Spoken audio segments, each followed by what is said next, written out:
दुनिया में दो तरह के लोग होते हैं, एक भगवान में आस्था रखने वाले और यानी कि आस्तिक, और आस्था नहीं रखने वाले यानी कि नास्तिक। ये कहानी आस्था रखने वाले लोगों को ज्यादा पसंद आएगी। हो सकता है इस कहानी को पढ़ने के बाद उनकी आस्था और ज्यादा पक्की हो जाए। एक आदमी जो जीवन भर राम नाम जपता रहा, अब वो बूढ़ा हो गया था। बूढ़ा ही नहीं हुआ था बल्कि इतना कमजोर हो चुका था कि अपनी जगह से बिना किसी सहारे के उठ भी नहीं पाता था। ऐसी स्थिति में भी उसने कभी राम नाम को अपने से अलग नहीं होने दिया। वो पूरा दिन मन में राम नाम लेता रहता। राम नाम की वजह से उसे अपनी तकलीफों को सहन करने की शक्ति मिलती।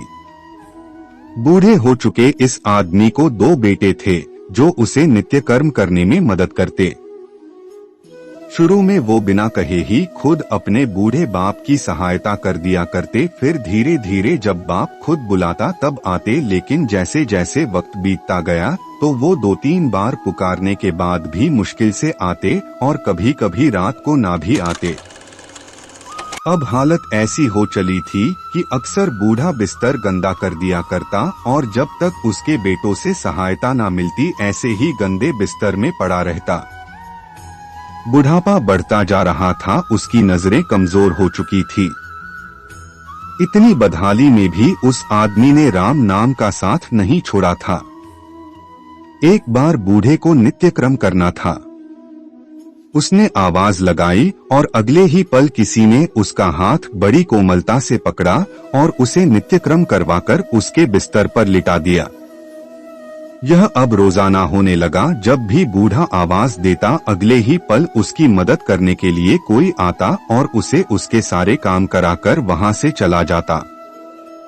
नजर कमजोर हो चुकी थी देखकर बूढ़ा उसे पहचान नहीं पाता था, लेकिन बूढ़ा जानता था कि यह उसके बेटे नहीं हो सकते और वह स्पर्श भी उनके बेटों का नहीं था। एक दिन जब बूढ़े आदमी ने अपने नित्य क्रिया करने के लिए अपने बेटों से मदद मांगी तब अगले ही पल उसे फिर से वही मुलायम वाला स्पर्श महसूस हुआ। सारा काम खत्म करने के बाद बूढ़े आदमी ने उस व्यक्ति का हाथ पकड़ लिया और उससे पूछा, सच सच बताओ आखिर तुम हो कौन? तुम मेरे बेटे तो नहीं हो सकते। बूढ़े के सवाल के साथ उसके कमरे में बहुत तेज रोशनी हुई और प्रभु ने अपने दिव्य अवतार में वहां पर दर्शन दिए।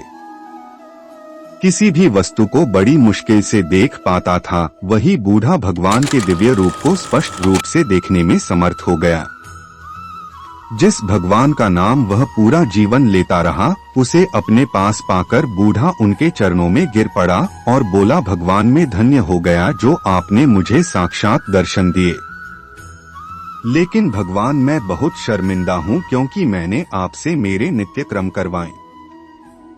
भगवान ने कहा, मेरे लिए सारे काम एक जैसे हैं, अगर वह काम मुझे अपने भक्तों के लिए करना पड़े तो मुझे सभी कामों में खुशी मिलती है।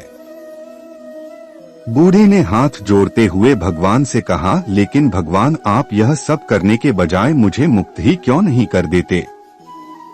क्या आपके दर्शन मात्र से मेरी मुक्ति संभव नहीं है? यह सब प्रारब्ध की वजह से है। तुम्हारा प्रारब्ध बहुत कठिन है। अगर मंद होता तो मेरे दर्शन मात्र से तुम मुक्त हो जाते।